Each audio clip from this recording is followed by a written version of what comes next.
We can say it now. Rhino makes a weird noise at some point in the movie. He does that. I'll try to do my best version of it. Yeah, it's something like that.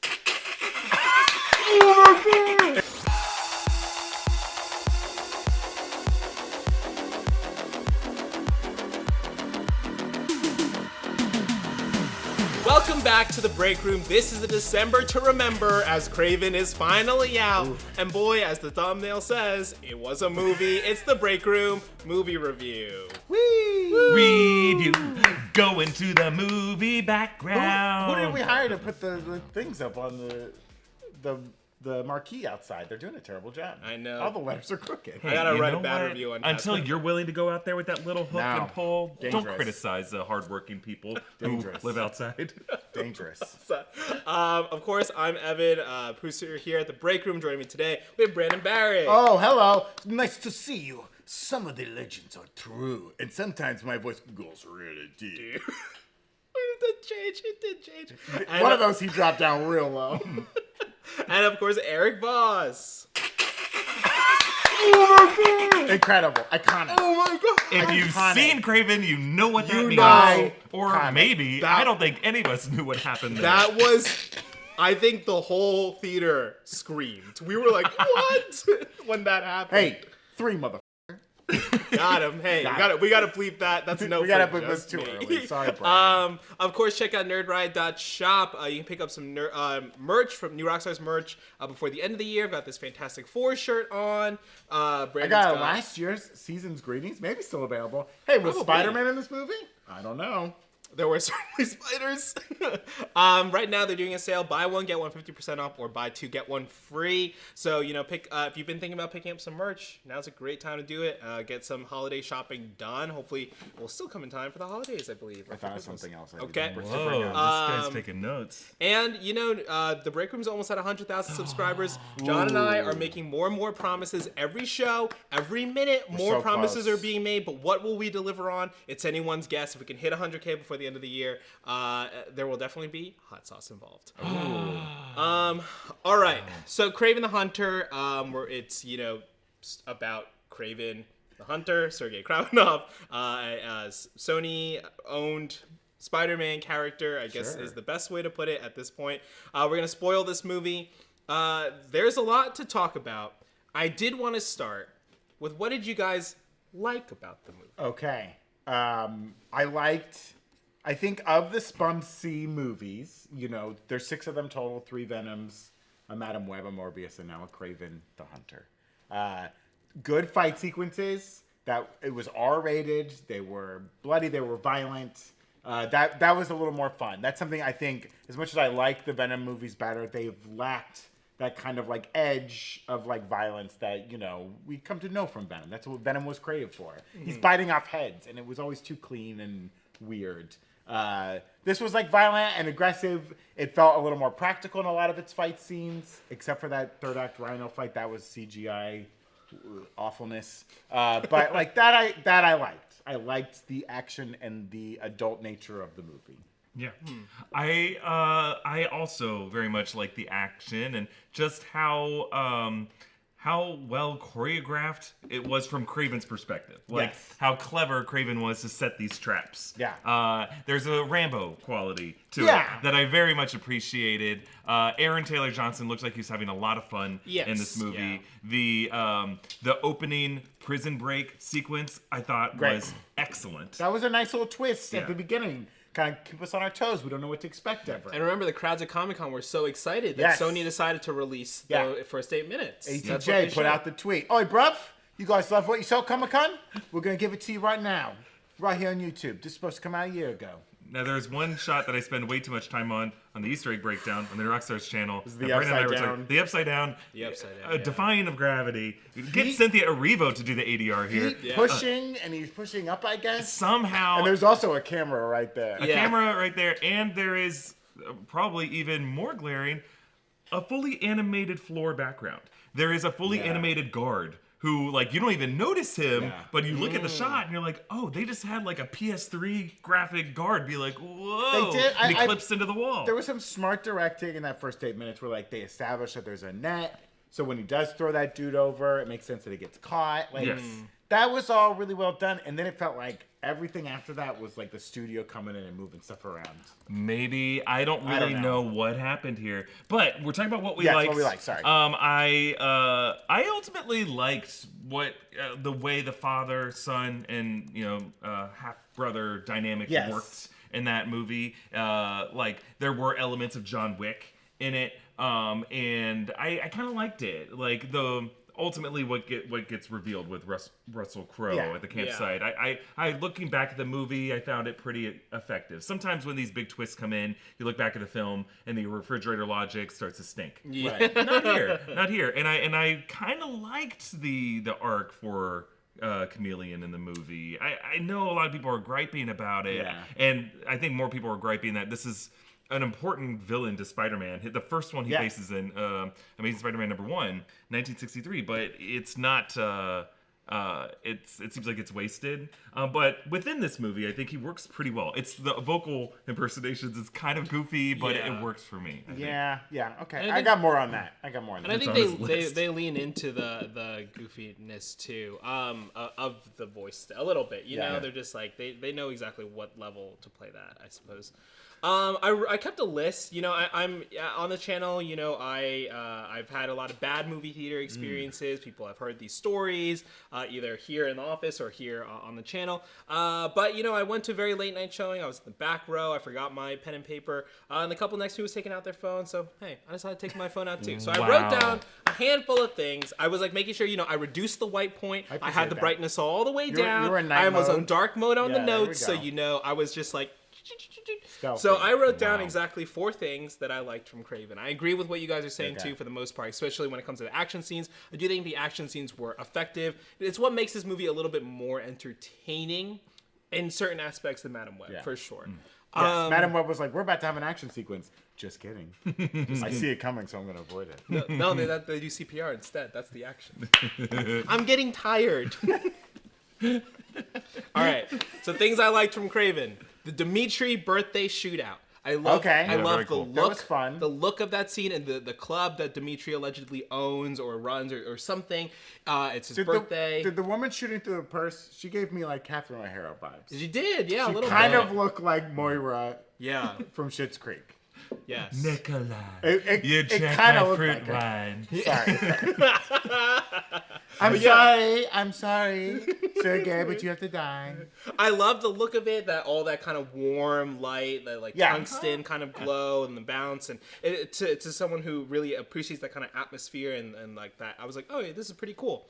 I loved Craven crashing into stuff, man. When Dimitri gets kidnapped the following night, and he's like, Demon! He has to jump from the roof, and he pulls doesn't down like some gutters, basically. He doesn't like, gracefully jump from kinda ledge to bends. ledge. He crashes through a bunch of glass, gutter something. Right, but he's like, and then he's like running, and he's like really clumsy, and it like shows that he's used to being in this more like natural environments and not these like urban cityscapes. I wanted a little more like Crocodile Dundee-esque. I don't know Yeah. how to operate in the city. and not just sleeping on the park, sleeping in the park. I mean, he does say he comes to check on his brother often, so he's not a stranger to the city, you know. But I did like during that chase sequence, they really did the Foley work on his feet hitting the ground. It sounded like a penguin, like running. I mean, it's all I could hear at some point was the of like his feet running. I mean, it's hard not to compare it to like the Captain America chase scene right after the Vita race, right? And he's strong, but they did not have as much foot slapping. I liked the foot slapping; it was cute. It's cute. yeah. Just to really establish his barefoot. Yeah. Oh, yeah. That's right. He's barefoot. He's fucking drifting and stuff too. And yeah. like Aaron Taylor Johnson, in incredible shape for this movie. Yeah, I mean, he looks good. great. He did the work. Yeah, You know. I mean, he's been in shape for a while. It's Yeah. Bullet Train, all that, but like he is jacked in this movie. Yeah, 100%. The third thing I liked, Craven walking behind those guys like a little cat. That got audible laughs. That was so funny. So Just the, I like, guess turning with them. everything I like is in the Dimitri arc, basically. So Dimitri, the chameleon, his brother gets kidnapped in the movie, and you know, Kraven's like, I gotta go and rescue him. They goes to this kind of like weird like manor in like the Russian countryside or somewhere. It was a church. Yeah. Or Oh, monastery Turkish. in Turkey. Yeah. Yes, there we go. It all looked kind of like Iceland. Yes. Everywhere in this movie. And instead of killing the guys, like what he's been doing for the rest of the movie, he just decides to match their pace and then just go.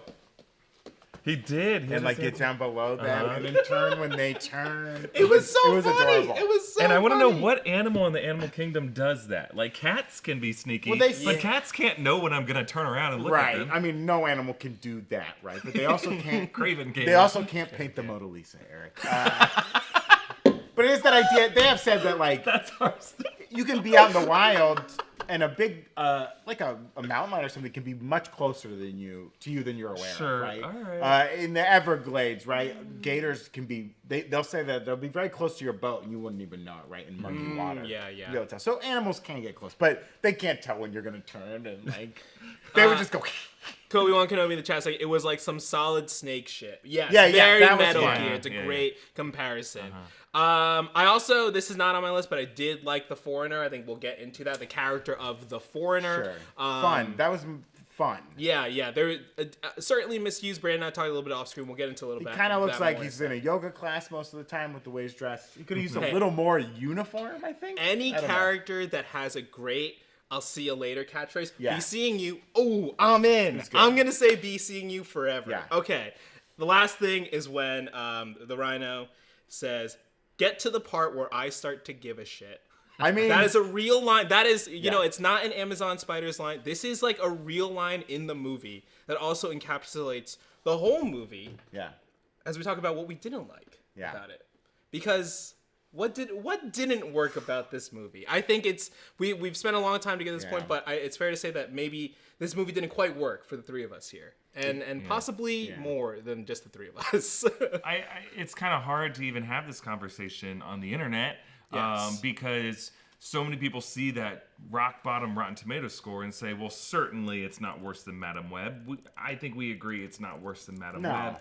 But I think what feels so disappointing about this movie is that this actually had promise. Yes. Like this, based off of the trailer, based off of what we know about Kraven, there is a solo Kraven movie that could work. But to go in there and just to see this studio run into the same issues that it's run into every time, despite having all the time in the world to edit this movie. Maybe not all the budget to reshoot things, but they certainly did a lot of weird CG stuff to this movie. Yeah. And, you know, ADR, changing lines, dubbing stuff over. Right. But they clearly didn't, go back and reshoot things because you could see mouths not matching dialogue. And that's you could see there were shots they just didn't have. Right. And that's a choice too. I mean, with ADR, right? When we say ADR, this is the process of automated dialogue replacement. We talked about this in regards to Madam Web, of course, went viral on the internet. But this is, a normal part of the process where actors redo their lines that they said on set for either, mostly technical reasons.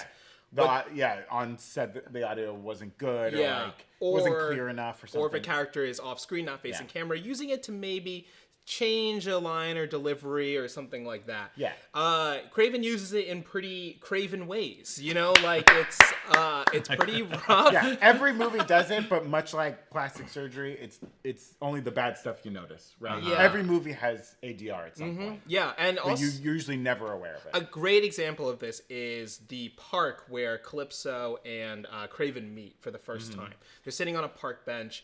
It's very likely that the whole scene was ADR because exteriors can be hard. You can't shut down the city of London. So there's going to be all this British bleed, birds right? always be like, oi, oi, oi. Exactly. Oi. just a little Oliver Twist and Artful Dodgers just cartwheeling all Yeah, around yeah, trying yeah. to pick your pocket. Yeah. Little tiger. It's just the cost of doing business there, That's right. So they likely re-recorded their lines anyways. What then starts to take you out, and you realize that it's all being re-recorded, is when the lines don't match the mouth movements, and then you realize, oh, I haven't been listening to anything real because now you're doing such a bad job of it. Because not real movies, but movies and TV shows go to great lengths to make that look very in world and sound in world and sound of a piece, and it just wasn't there. Here, it wasn't there for Madame Web either, you know? Yeah. And I think what's really alarming is that this ADR is happening so obviously in interior shots on closed sets. Yes, that too. There's really no excuse Yeah. for a movie that has a budget of $100 million to not get clean audio on a closed set like this. To not reshoot, too. And it's a simple camera setup of it was just Sergei and Calypso in his kitchen, in his compound in that Russian area, and they were just talking to each other. There's no complicated camera work going on. Yeah. It's an easy to close, seal off set. Like, why couldn't they get clean audio for that? Like, what was happening? And then in that case, you got to think that they're trying to rewrite the movie in post, right? Yeah. As they did with Madame Web's villain, Ezekiel Sims. Like, it does feel like that something in the original draft, which is going to come up, a topic that's going to come up a lot in this conversation, wasn't working when the edit came in. Yeah, or And they did test screenings and audiences are confused by something. There's a big rumor that the Rhino was a late-minute add to the film, that the film would have ended with a tease of that character becoming the Rhino. And in that sense, knowing that was a rumor, watching the film, seeing the ADR, I was like, man, maybe that's what it was, to reconcile not only the Rhino character, but also potentially the origin of how Kraven gets his powers. You know, the trailers first teased that it was maybe because his blood got mixed with lion blood, but then we see the scene where potions are being given, which is part of his character, but it comes in introduced in a really weird way with a young Calypso and a grandma, and whose lines are definitely all ADR'd. Yeah, it didn't even work when they shot it. They did a long take from the back where you can see her turn, and you can see her mouth moving, and it does not match at all. And you know that means that the work wasn't put in to even try, because if you're like, okay, this is the amount of times the grandma moves her mouth in this direction, let's try and rewrite the phrases to make it make sense. But it's like, no, the amount of information that they wanted to convey in these new recordings did not matter, and that took precedence over that, because they think audiences aren't going to pick up on it. But and maybe there was like another scene where they had that same dialogue, but there was just more sequence of it, and they cut it all out. And they're like, well, we still need this information, right? I mean, if that rumor is true... Oh, sorry, go ahead. I was just going to say, because so much of the dialogue of this movie feels like exposition, which is just inauthentic and boring. Every movie needs it, but, like, it just, like, it really takes you out when, like, people can't just have human or animal conversations. Definitely. I think, like... If there was another version of this movie without the Rhino as involved, I want to know what that movie was, because he was pretty dramatically involved in the plot, and like there was a lot of screen time with the character. Like that might justify why we got what we got, but it would mean that there was an even crazier, less comprehensible version of this movie that exists out there. Well, yeah, when that's one of the things Brandon and I discussed. We teased it earlier. This character of the Foreigner, it was a really interesting character because he didn't really explain what was going on with him. He would count down to 3. I'm not very familiar with his comic origin, but he would like almost put people in hypnotic trance and kind of move around the room and just like kill people. My thinking was that maybe an earlier draft included the Foreigner as the main antagonist, which is why we had that. He ended up being such a major player in that outdoor scene. Maybe the Rhino was not going to be. Maybe the Rhino was still included in some of those scenes, but it was not. It wasn't going to lead to him being like the big bad at the end. You know, structurally, you don't need the Foreigner in this movie, and that's exactly. I was wondering if the Foreigner and Kraven would ever share screen. Honestly, because I was like, he felt like when he showed up, I was like, he doesn't seem like he fits in this movie. Yeah. But I wonder if he was a bigger part of the original cut, and all the additional scenes with Rhino kind of made him feel like less important. Because I would have liked if more of this movie was that third act, them trying to catch Kraven on his home territory, where all these traps are set up, which we didn't see him set up, and like that was more fun. And like, give me more of that. Either give me Animal in the city or City in the jungle, right? Right. Yeah. But like, it was too much of all the other weird things, and so many shots of water buffalo with their horns cut off. Oh yeah. Just so many shots. There's a lot of that. Yeah. Can you guys can we just talk through what exactly are the Foreigner's powers? Because here's how I read it. Okay. I read it as this guy just uses Neil Strauss's The Game method or something, Yes. and makes eye contact Yeah. with you, Yeah. and just something about his piercing gaze Right. freezes you and kind of paralyzes you for a second, and just puts you in this kind of time-dilated state where he counts to 3, and it's kind of hypnotic. Yeah. And in that time, he gets to behind you, and really time has passed. Yes. But really, like maybe 90 seconds has passed. Up to 90 seconds, Yeah. and he's gotten to a place where he can just shoot you from behind. But are we supposed to assume that he's moving at super speed? No, I don't think so. I think it is like what you say. I think when he does the 1-2, we go to that person's perspective. Not necessarily literally a POV, but we are in what they're seeing. And while he's saying 1, 2, by 2, he's probably already like moving. Yeah. But he just makes them see that he's standing right in front of them still. I looked at it briefly at like his wiki fandom, and it was like, yeah, that was his ability in the comics. He could put people in like a hypnotic trance for like 10 seconds. And he used that to his advantage when he has like martial arts skills and da. I mean, does it really make you a good assassin if you just walk No. around behind him and shoot him in the head? You're kind of a bad You have assassin. to get in line of sight Yeah. 10 feet And away. I was also like, oh, you're gonna kill everyone? Like some of these dudes, you could just walk away. And you're fine. Like I was just He was a one Russian cop doing a good job investigating a crime. You just killed him for it. Yeah. I mean, Because like, what was he gonna tell people? I saw a guy. Like I love the idea that nobody knows who I am, so we just call him the foreigner. Like he's very mysterious in the comics too. But it's like, yeah, I don't know. I mean, this question comes from Alicia VP on Twitch asking, should the brother or dad really have been the primary villain instead of the foreigner? That's a really interesting, My main gripe was I would have liked if the chameleon had more agency over this plan from the beginning. And it wasn't necessarily like, oh, you saved me. And then I decided, you know what? I will take over dad's business. But if it had been revealed at one point that a character that we thought was someone else was actually the chameleon the whole time. Yeah. That's why I thought they were setting up the ear flick, which didn't pay off, only for him to just randomly do it at the end. He does They it had again. 5 awkward ear flicks in the very beginning. I was like, okay, this is going to be important. Obviously, at some point in the movie, a character we thought was someone the whole time is going to flick his ear, and we're going to be like, whoa, it's his brother. No, it was like at the very end, they gave his brother agency, and that was annoying. Like, Yeah. it was in the same kind of with like Calypso. I would have loved it if when he comes to find Calypso again, she's already like the most badass lawyer in London. Which, can you just be a lawyer in America and go to London? They have a completely different legal she system. could have taken That the if Barrick, she's like man. helping them deal with American clients. Anyways.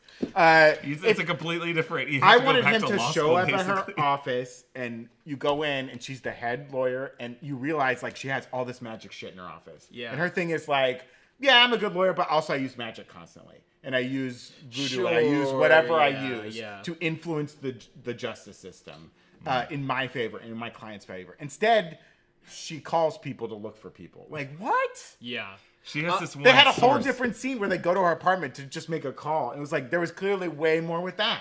What? Wait. So, yeah. Sorry, jumping back for a second. Sorry. Did you actually count the number of ear flicks there were? No, but it felt like 5. 5 awkward ear flicks? Yes. Is that? It's probably less than that. It was probably at least 3. Yeah. But every time those young actors did it, it felt inauthentic and weird. I bet the script said there's some weird thing they share, and on set, J.C. Shandor, the director's like, what can you kids do? Can we flick each other's ears or something? I don't know. Sure. It just never felt. flick each It never other's felt like real or like, because there are movies where that's like a trope, right? Something that a character does. You see it happen later, and you realize that's that character. Tenet, he has the little thing on his back. But spoiler alert for Tenet. Spoiler alert for Tenet. But you already saw it because it already happened.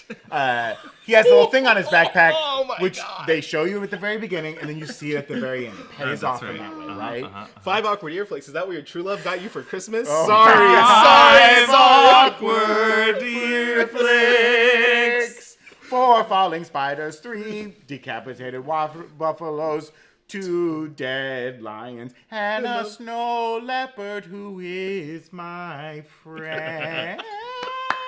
Because I liked Calypso, and she had a fun kind of like, what the hell's going on attitude, but it just didn't fit in the movie. And I don't know. Either are these villains or not? Yes. I don't know. I know, and that is the worst, right? Like, this He is the a least villainous of these villains. And he's supposed to kill animals. Like, his original That's another character thing I is have. supposed to kill Because they're like, animals. you want to get him in the suit, but why would he wear the suit? Yes. It's made of animal. And if he's just like, well, my dad already made it, so I might as well. pop this bad boy on. There's so many weird things about the way it ends. Why does he put on this suit when he had this like kind of connection with the lion at the beginning and didn't want him to die? Do you think the dad made the eyes into sunglasses? The eyes I liked. The zoom in thing I did not like. Enhance. Ooh. Oh, the way it like moved around the screen. Oh god. And like he could see the cigarette.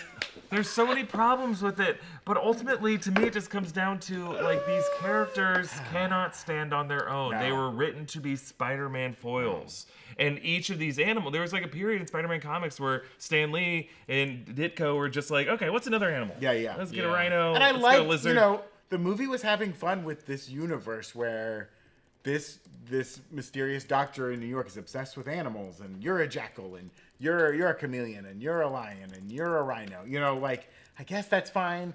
But like, they had so many opportunities to make any other connection to any other SPUMC movie too, right? Make a connection to Dr. Michael Morbius. There's a mention doctor. the Venom. They show the Daily Bugle website, and there's no side stories on it. There's nothing. There's another paper that had things at the top. I could not read what they were. Yeah, no, I don't it even was think just it was nothing. like visual. Because she's not paying for Mormons and- premium. Yeah. Yeah. She's got ad blocker on. Yeah, like any opportunity to do it. And then that whole thing with like, this was developed by MI6. And first you see your greatest fear, and then it paralyzes you. Just so we can have spiders. And then they cut to his crazy mom. And I'm only saying that crazy in that the movie just basically said she's crazy. She's afraid of spiders, so I'm afraid of spiders. And it was like, Just I guess not he's afraid of spiders. explained, like- And that was his one fear. Would it have and been it's gone. Would it have been better if that spider scene was a trailer only moment? Like if they were like, If it wasn't in the movie, We'll cut yes, it out. because We'll cut it out. I thought that was a trailer moment from Madam Web that got cut out. I forgot it was a Craven trailer moment. And even when we did the breakdown, I think we said, we don't know if this will be in the movie. These feel like CG. They're obviously CG spiders, but it feels like they weren't even there. He could be freaking out over anything. Yeah. Why is he afraid of spiders?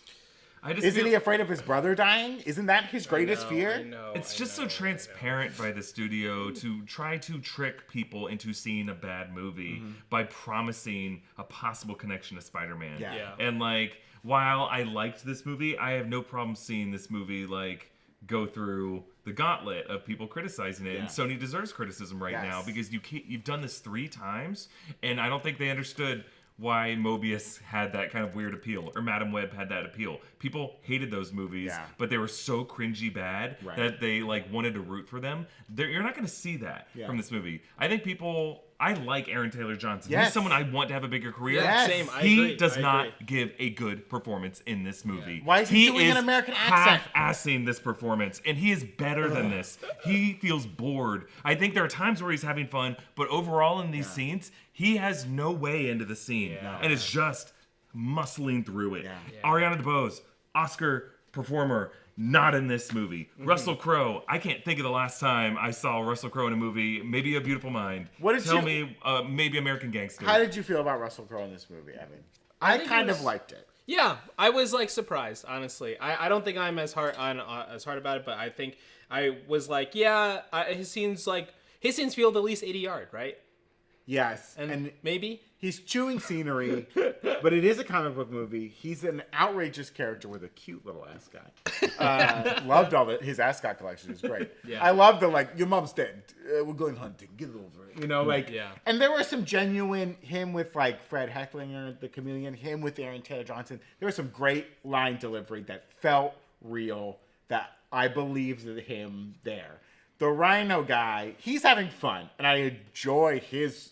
I mean, he had a meal with the scenery, but it's so silly. And I'm like, is this guy wearing this backpack all the time? Like, what's happening? The shirt and the dog, the thing with the dog. I don't know. I mean, Eric. But I didn't- never really believed anything he said. Yeah, it just sure. felt like.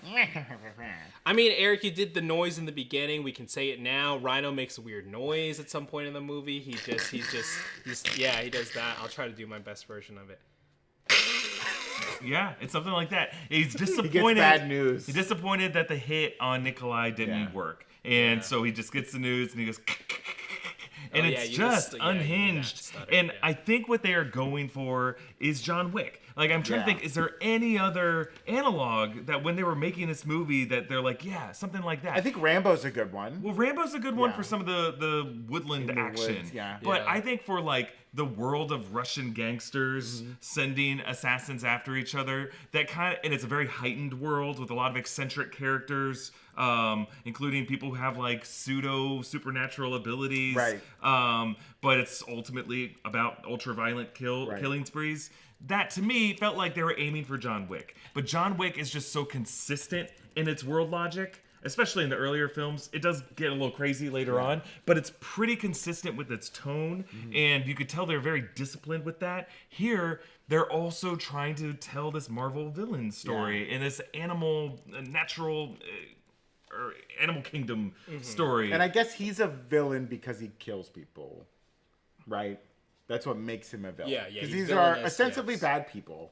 Yeah. He has not killed his father, who he admits is flooding the world with drugs.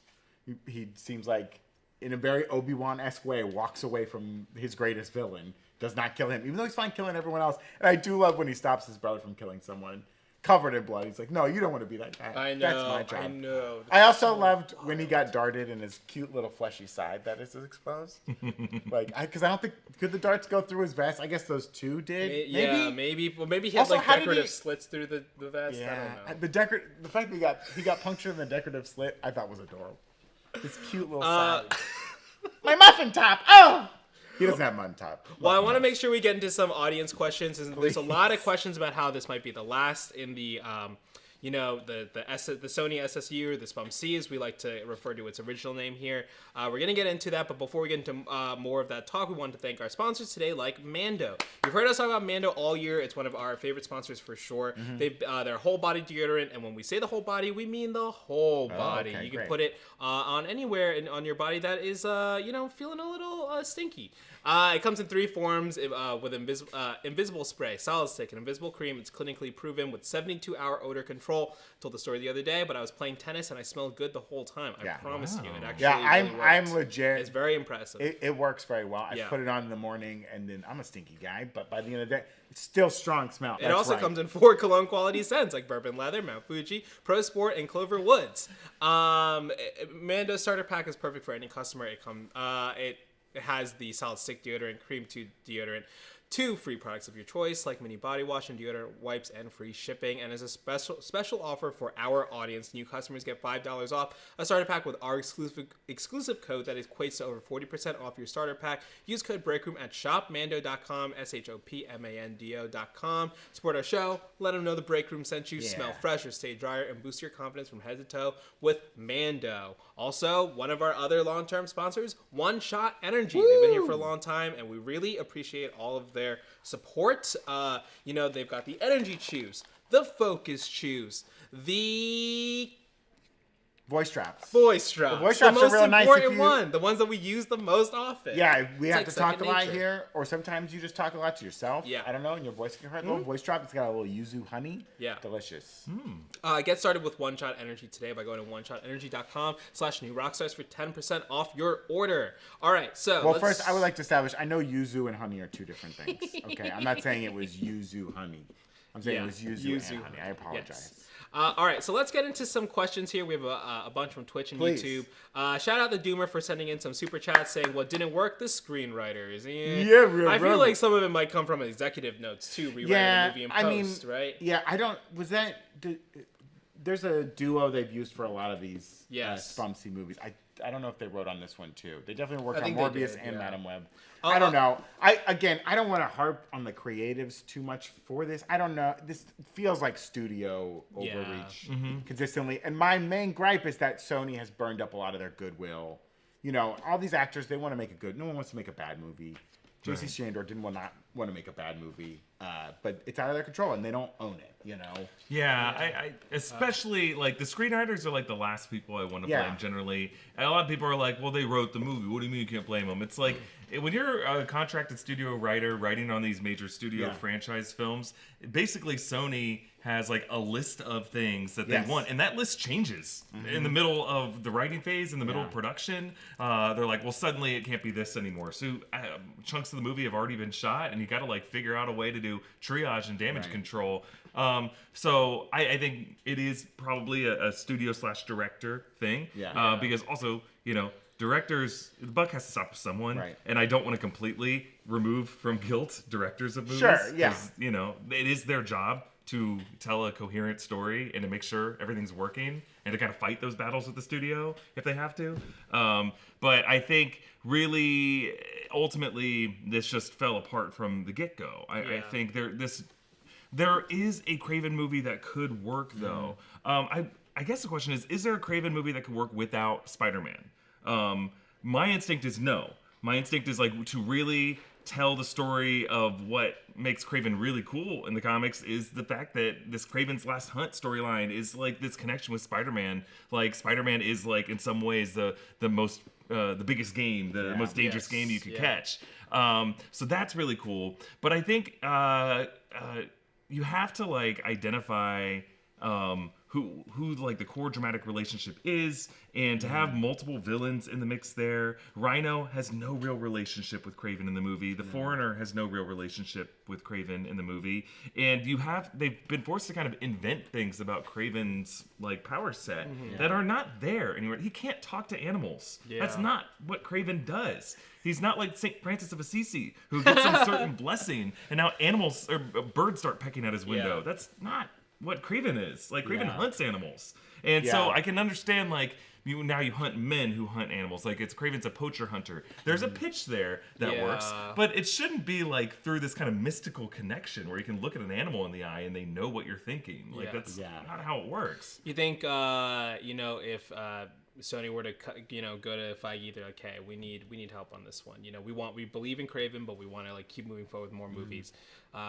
Kevin Feige's like, all right, Dr. Dolittle team, what are you guys doing? Should we get a crossover here? Should we get a team up going? Maybe. I mean, Craven hunting Dr. Dolittle because he's jealous would be great. Ooh, because he's jealous. He thinks he talks to animals, but he can't. But Dr. Dolittle's out there doing it. Yeah. He's just like, I gotta get that Dolittle. I'm going to wear his throat around my neck, and I whistle through it so the animals will hear me finally. Make him Russian.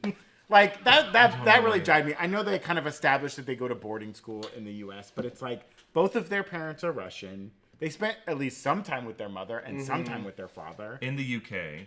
In the UK, and Aaron Taylor Johnson is British. Yeah. Let him just use his real voice. I would have been fine with him having Yes. much accent. It'd be way more fun, and Craven's more fun. Again, Crocodile Dundee, it's fun because he's got this Australian accent, and no one's ever been to Australia ever. Like, a man from the jungle brought into the city is a classic trope. It's Tarzan, baby. Just do that. Yeah, it Americanizes a character that really has nothing to do with America in the movie. Spider-Man's our baby. Right. Like, all the villains come from overseas. No, don't. Like, he could be Russian. He could have a British accent. He doesn't need to be Americanized in this way. I'm kind of a chameleon. Keandra Cheeks asking from YouTube, thank you for the super chat, asking, what's the thing that really affected your enjoyment of the film the most? The thing that affected the enjoyment of the film, I'll put a positive spin on it, is that every time the Foreigner used his powers, the couple next to me, who had started falling asleep and audibly snoring for some of the movie until their partner woke them up, they freaked out. They were like, what? Like, audibly, out loud. Okay. Every single time he counted 3, 2, 1 or 1, 2, 3, it was awesome. So that affected my enjoyment in a positive way. It really kept me engaged, hoping for the Foreigner to show up again so that the couple could cheer. Any action sequence that lacked dialogue got my nod of approval. And when that guy in the woods was pulled into the sharpened stump at 50 miles an hour via rope, and they did not cut away, I was like, I can't believe I just saw that in the movie. Yeah. And the whole crowd was like, oh. Everyone jumped out of their seat. Everyone was like, what? And Ariana DeBose's Calypso's Three Motherfucker got a huge response from the crowd. Get a huge response really from your crowd? Popped my crowd. No. People laughed. People almost started hissing. It got like a good response. One person, front row, left. I had a clapper in my movie who clapped during the ending credits and stood. That's good. Now he might do that for every movie. That is true. I had a God few. bless this man. I had a like few him. older people in my audience. There was clearly a couple at the end of my row who they walked into the theater right before me, into the building, and then I saw them coming to my theater. That clearly probably walked in and was like, "What's about to start playing? Yeah. We're here to just watch a movie." And they were grossed out by the gross stuff. They laughed at some of the corniest jokes in the movie. Like, I think they had a good time. I don't know. There was when he wrestles a leopard. That like, was they- fun. People applauded that. Yeah. Like when I was like, that's odd that he applauded it, but I guess it's pretty impressive that he did it. But it's also so when he knew CG. from a cub. Yeah. It was like his friend. And they're like, "Oh, we just play around." Yeah, we It's just play pretty around. nasty. We just play around. I did not like the audience I saw.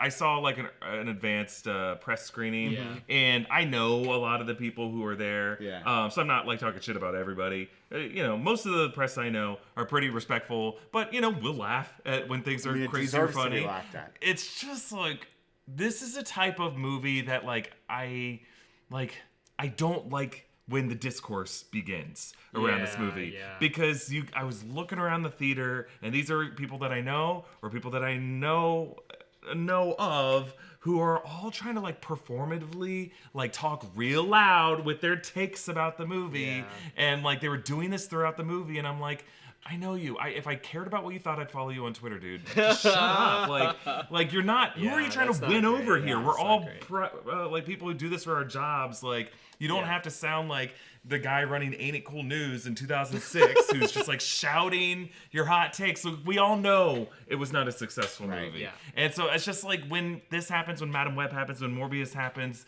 it's like. Shit, now we're gonna have to deal with a bunch of like hot takes from people trying to be funny about this movie, and it's like I know we've been doing that a little bit on the show, but it's just like it divides us in a way, and it makes a lot of like annoying takes that we gotta have to live with people over defending it or over shitting on it, and I think and we've kind of like had like a somewhat, I would say, balanced conversation about it. Obviously, more it didn't quite work for all three of us, or for me personally at least, it just and. There were things that we liked. If you forgot what we liked, go back to the beginning of the episode. Yeah. On the person that was clapping, Tim Sloan on YouTube saying that was a Sony shareholder. Oh. Sarah I don't think it was a Sony shareholder. Sarah Hatchadorian saying he probably claps when the plane lands. I assume that. Yeah. How do you feel about clapping when the plane lands? You like Yeah, it? it could go either way. Yeah, I could go either way. go I think if you had any rough moments, it's fun. Especially if the landing was rough. It's always fun to do a little clap. That feels like a catharsis. If the landing was rough and people were clapping and I was the pilot, I would go home They can't and be hear ashamed. you, dude. They can't hear you. ashamed. They locked that door. They can't hear you that. Be ashamed. Okay. Evan the pilot weeping. I did it. Okay. I really wish this movie had the Mufasa trailer play before it because there was a lot of Mufasa iconography in the theater. At the AMC Craven didn't get the specialty drinks. They were like Mufasa drinks, right? Mufasa Even though the drinks. movie's not out yet. Yeah. I was like, come on, Craven, you missed your opportunity. And just seeing the giant lion take a couple of shots to the side, I was like, man, it looks like Mufasa. And I was like, if they just had the trailer of like, I've always wanted a brother. And then you see bam, bam, rah, carrying a teenager around, I would have lost it. Do you think to design that huge lion? Someone needs to mix the two movies, is all I'm saying. Well, do you think they looked at Aaron Taylor Johnson's like physique and they're like, all right, he's got some huge traps, some huge delts. Like, why don't we just give that to the lion? Because the lion just had muscle grips that lions don't have. There were animals in this movie that are like Red Dead Redemption 2 when you got to hunt the legend animal, and they called them legends. Like the bear that eventually gets Sergey at the end is like, he's got a scar on his eye, and he's all, I've seen some shit. I outlived Rasputin, baby. You know what I mean? Like the oldest bear in Russia. It's just like all these ridiculously large animals that were just so goofy and silly. I don't know, man. Much.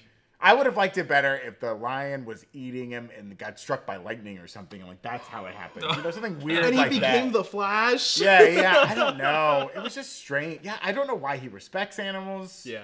Now that one tried to eat him, I guess. I think. And you know what, really? He respects their freedom to be thing whatever that- they want to be. yeah. They don't have to be like their dad. They can be an animal. The moment where I just really gave up was, in the flashback sequence after he's taken the potion or whatever, he's in the jungle and he's learning his spirit, and he's up in a tree and then he slides down the tree to confront some poachers, and he's wearing like white sleeves, and they're perfectly clean, even when he gets down to the bottom. And he's been in the jungle, I think, for over a day at this point or something, and he's just like so clean. Yeah. And they're like, why didn't they even think, hey, you just slid down a tree?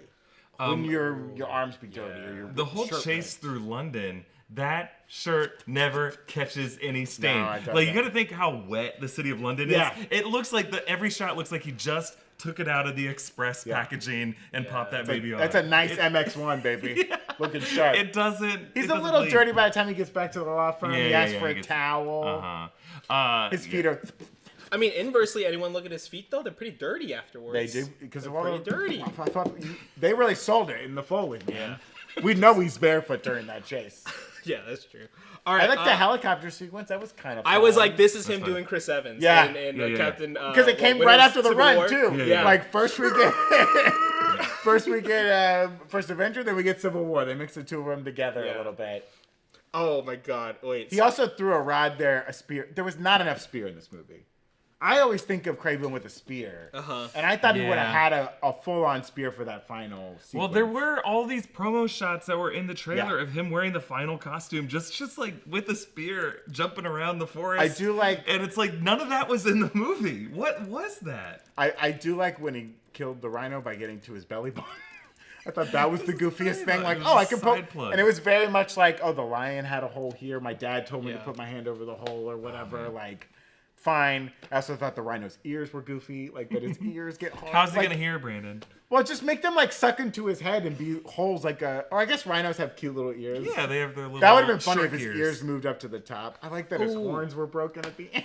All right, I want to get into people's questions about the end of the Sony SSU or the SPUMC. Sure. And I know, Erik, you've had this conversation with Jessica on Sneak Peek, and that's going to come out on Sunday. So more thoughts there as well. But before we do that, I just really quick, Omar Alano asking which one was worse, Craven or Joker 2? Oh. It's a tough one. I think expectations were a little bit higher for Joker 2, right? Yeah. Whereas expectations were pretty low for Craven. Raise, this is not a joke, but like, I mean, those first 8 minutes kind of got a little hopeful. Everyone, like, legit. I mean, they say, everyone popped at it for New York Comic Con, but they did. I really think those first 8 minutes are the best part Yeah. of the movie. I think Joker 2 has a bit more polish on it in the performances. Sure. I think Joaquin Phoenix and Lady Gaga give pretty strong. I mean, Brendan Gleeson in that movie gives a great performance.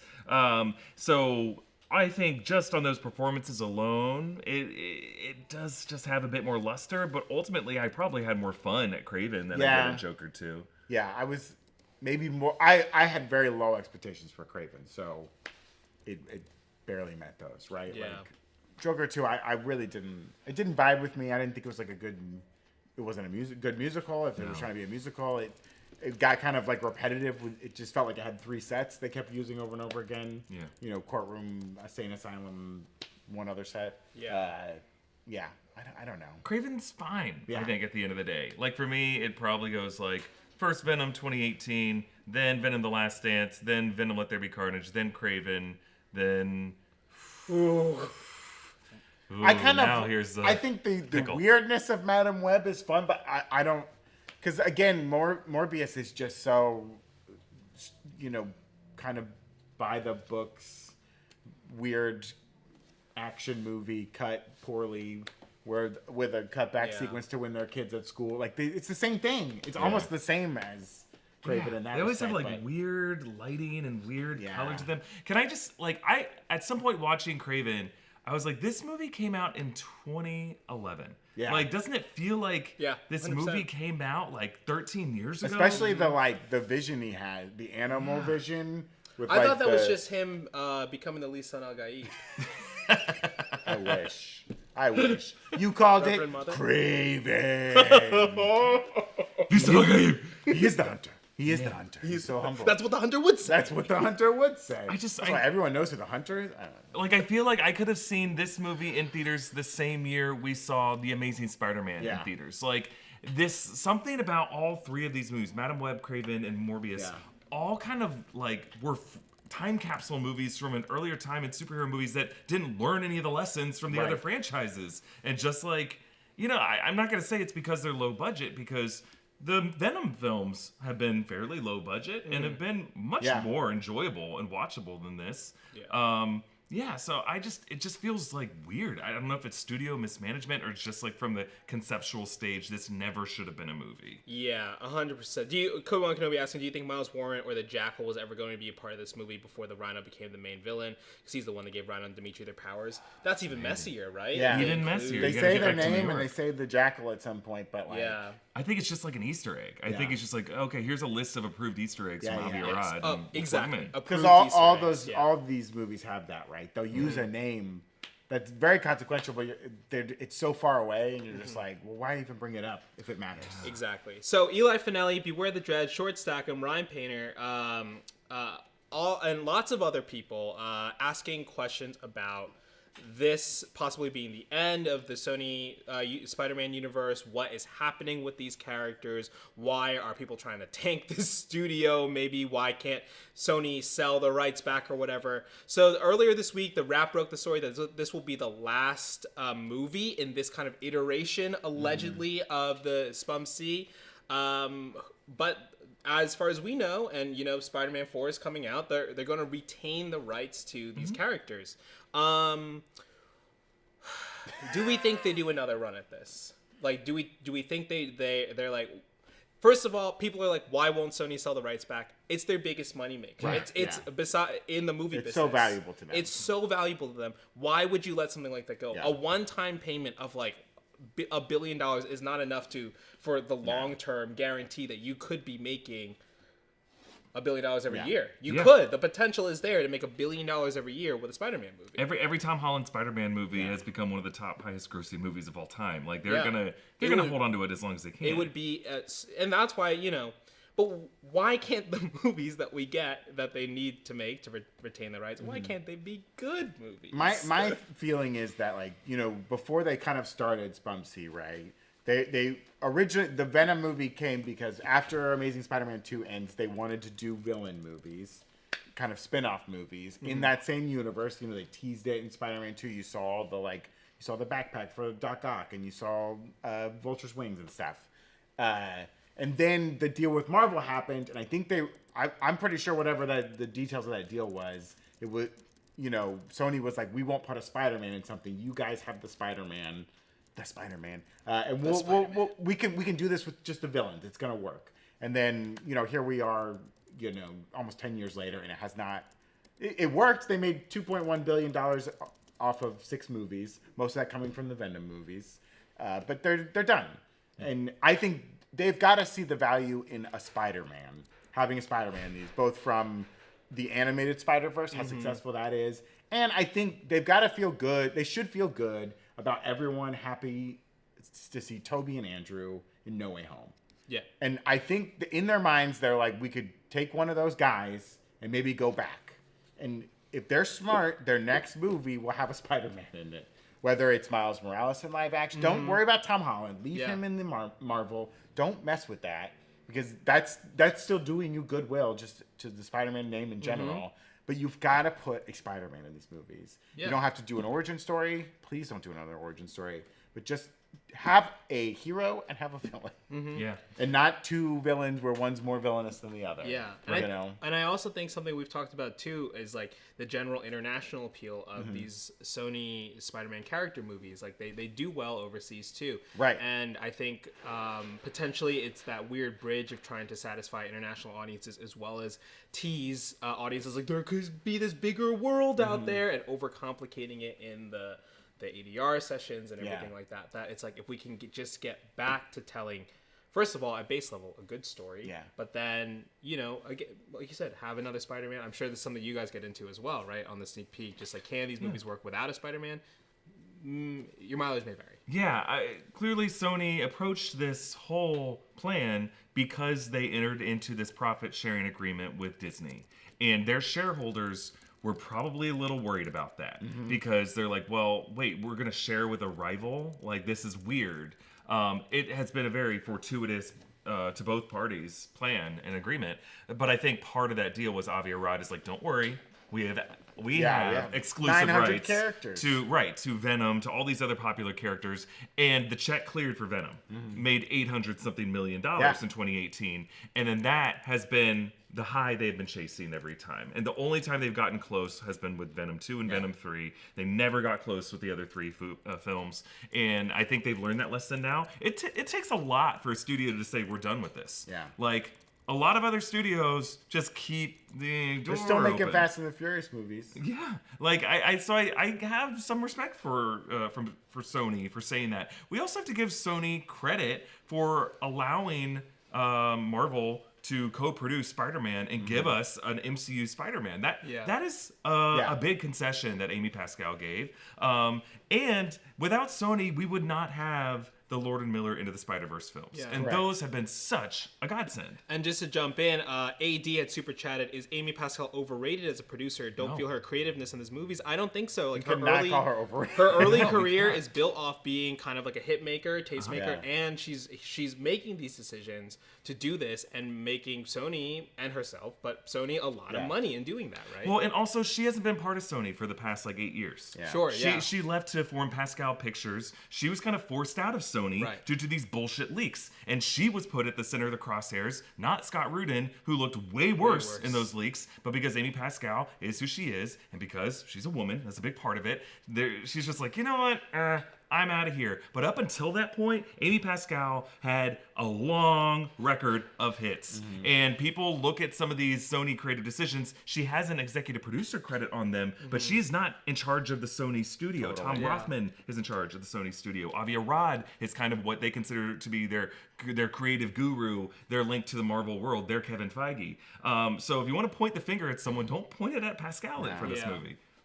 100%. Point it at yourself. Yeah. I do think that Sony's lesson is that, like, it's okay if you. I support the decision to make a second Venom movie. That first Venom movie was a success. You have to. I get it. And they already, I guess, committed to making these other 3 movies, even after Morbius came out and was such a mess. The other 2 films had pretty much wrapped production or were close to wrapping production by the time that happened, or well into production. I think now you have to recognize that the star of your universe is Spider-Man.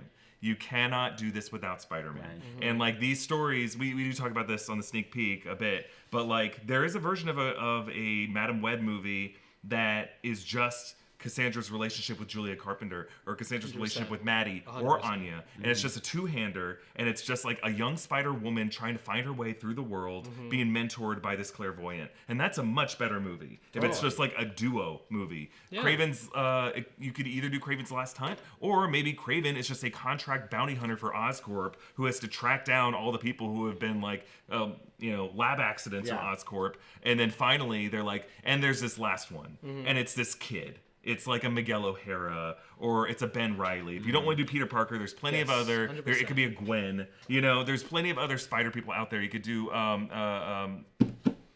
Cindy Moon. There's like plenty of them out there that like Kraven, once he gets there, gets them in a crosshairs, and he's like, I can't. No. Screw that guy. Little baby boy. And then we team up and then take down Norman Osborn. Yeah. There's like a movie that exists there that's still kind of a Spider-Man Kraven movie. And then it's like, they hate each other and they fight and stuff, and it's cute, and that's a movie. And put the chameleon in that one too, right? Yeah, Maybe why he's not? there because Spider-Man caught his brother or something. He's trying to free him. Your brother did not do the job. It's still Russian. It's Norman Osborn in this case. So Norman Osborn's like, I hired your brother to do this, and he couldn't do the job. Can you take over for him? Sure, what voice do you want me to use? It's stupid. What I just pitched is stupid, but I'm just saying there is like another version of this out there that can incorporate Spider-Man in the story. And I'm not a lawyer, but I do think there must be some kind of contractual reason why Sony feels compelled to not have any version of Spider-Man. And I thought that was the case for a while, but then they put Julia Carpenter, Maddie Franklin, and Anya Corazon in Madam Web. So if you're okay doing that, you could put any of the other non-Peter Parker Spider-Man that you have in these movies. They must be afraid that they can't build out a larger universe with what they have, right? Like, Marvel has all these Marvel characters, right? And if Marvel Snap is any indication, There's many more characters out there. But yeah, I think they must be some weird like half measures of being like nervous about having to compete in a certain sense. But I think you're right. Like if they can include any other Spider-Man, like we're already seeing like, you know, animated movies are different than live action, but like multiple Spider-Man or Spider people can exist at the same time. The audiences don't get that confused. It's fine. We're about to see it again. Your friendly neighborhood Spider-Man. Yeah. Everyone just likes seeing someone swing around on webs. We understand. They get multiple Batmans. They get multiple Jokers. Like it works, especially like comic book fans. When you read a comic book, there's Peter Parker in this universe, Peter Parker in another universe. You know, there's multiple Spider people, but there's also just multiple Peter Parkers who are different. Peter Parker acts different in different story arcs of the same universe. You know. Do you think Tom Holland might now have it in his contract that you can't have another like main Peter Parker in your universe? Maybe. Because like why haven't they greenlit an Andrew Garfield? Is it just Andrew Garfield doesn't want to come back? I feel like he'd say, yeah, I'll do another Spider-Man movie. I'm sure Andrew in a different Garfield universe. Probably feels gun shy about it because he was in and then they like canceled everything, right? Yeah. And I'm sure he doesn't want to come back unless he likes the script and like it works for him and also I wonder what it looks like when if he is coming back for Spider-Man 4, if that were to happen, if that were to be like, if that rights battle goes crazy too, now that you're using two Peter Parker Spider-Mans, but now like logically you're saying they're different universes, but legally it doesn't matter. Like, it's very odd. Just very odd. There's got to be some lawyers who have been having a lot of debates over what like the multiverse means in terms of like which one's the main one, you know? Yeah. But if they could make that deal for Spider-Man No Way Home, then I feel like there's a lot. There are far more open doors than. I'm sure it was more of a executive decision than a legal one. Of like, well, the audience will just be confused if there's too many Peter Parkers running around, and we don't want to like screw up what's working with Marvel by doing our own Peter Parker, and the audience doesn't like it, and then who's who. Yeah, do you think it's a deal for Marvel? Like, do you think Feige has it in, or Bob Iger has it in writing somewhere? It might have originally been that way, but I bet they're also Sony doesn't want to make a Spider-Man movie with Peter Parker and it does as bad as like Madam Web or something compared to what Marvel's doing, because then they'll really be embarrassed, I think. But who cares about embarrassment? I think it's if it's profitable. You know, all they care about is profit at the end of the day. And they would make profit if they made a Spider-Man movie. Yeah, and if it's just good, right? Yeah. It's just a good, like, if all the Spider-Verse movies, they're just good. And it's just tough. It's tough. It's tough. Hey, well, if you've seen Kraven this weekend, let us know in the comments. Let us know. You know, we've seen the comment, sell it back to Marvel. But what do you think? How could Sony improve their list of characters that they have rights for? Brandon, you had a list of things. Did you hit everything on the list? One thing I didn't bring up... Not enough spirited that. Oh, the pilot of the plane. What is going on there? Yeah. Who was that? Nellie, I think she was called at some point. It must have been someone important at some point. And then they weirdly ADR in a voice. We don't see a face. We never see a face. Yeah. I thought for sure it would be revealed at some point. Yeah. Nope. I was like, is his mom still alive and she's flying the plane? Okay, here's my crazy... Who do you think it was? Here's my crazy take. Madam Web? Yes. Oh. I did. Was that really? Yeah. My crazy take was that instead of the foreigner, that character's role would have been Ezekiel Sims, and then it would have been a pre-events of Madam Web. But Madam Web's in 2003. How could it be pre-events of Madam Web? What year did this movie take place? They don't give a date. And There's Madam no Web smartphones. was not supposed to. No have a burner phone. Check those car models. You can't count on car models. Well, no, he sings a Harry Styles song as Harry Styles. That dates it. Yeah, and that came out in like 4 years ago. Yeah. All right. So it can't. He does the Tony Bennett for me. Yeah. Everybody loves the Tony Bennett. Hey, Dimas, come over here. Why don't you sing Happy Birthday like Marilyn Monroe for me? Oh my God! I'm going to close my eyes. Okay? You sound like Marilyn Monroe for me, okay? You do it for me. You do it for Papa. Every time we call him Papa. Papa? Papa? Also... You know Papa doesn't like Is Fred Heckinger playing the same part in this movie as he is in Gladiator 2? Yeah. I mean, it's kind of similar. Give him a little monkey and it's pretty much a similar. I like Fred. He's great. I'm excited for him. He's great. They ADR'd the last song he sings. They ADR all of his songs. He's No. not Harry Styles' voice. But I mean, he was singing a completely different song than I'm Going Through Changes. That's the song. No. They used Charles Bradley's. No, that wasn't Charles Bradley. It was the original I'm Going Through Changes through like a weird vocoder or something like that. But he was singing on set a different song because his mouth movements I do see not what you're match. saying. They do not match that. So they couldn't get the rights to whatever yes, song they originally and they changed had. their minds. Oh, do you think it was like it would have been something with change? I right? think it's like so let's figure it out. yeah, I think it's I've got you. Changes. Ooh. Turn. Could it be like I've Got You Under My Skin or something like that? Oh yeah. Or Man in the Mirror. There's a lot of mirror work in this movie. There's several mirror shots. Yeah. I'm starting with the man. Also, why isn't he Vegas doing the Michael Jackson show? He should be doing Rock of Ages. What is he doing? What is he doing? Yeah, what is he doing? Go on America's Got Talent. You should. Oh my God. You know But how he he's was like fun. you're faking I it. just want more agency from him. I don't know. Yeah. Okay. Yeah. Hey, come over here. Come over here. Do the SpongeBob voice for me. He sounds just like SpongeBob. You're not gonna believe this. He sounds like Pineapple on the Sea. It's great. Ratings out of 10, or do we not do that anymore? Well, we're changing it up a little bit, but I mean, we could give a general rating out of 10. 4 out of 10. I'd give this 4 craves out of Vans. I think a 3. I gotta give Madam Web a 2, and I think Morbius a 1. Yeah, I give this 4.5 potions out of 10. Delicious potions. What's in this thing, huh? I've been carrying this around for 16 years. I just found. Why make a? Just have them have been friends the whole time. Yeah, I know. They could have. Yeah. They She could should have have been been in the buddies. hospital. I mean, like she's. How did you find she's me? in a I'm a car hunter. It's what I do. on a safari and Totally. gets out and walks in the woods. What is going on? Because she hears gunshots, so she walks towards them. Because she just had her first tarot card reading ever. That's what heroes do. That's what heroes do. Hey, that's it for us today. Make sure to subscribe to the Breakroom channel on YouTube and give us a follow on Twitch where we do videos like this live. Follow us on Blue Sky, Instagram, Twitter, X, Threads. Let's see what short form text communication platform is gonna win next year. Okay. We will catch you later all. See ya. Bye.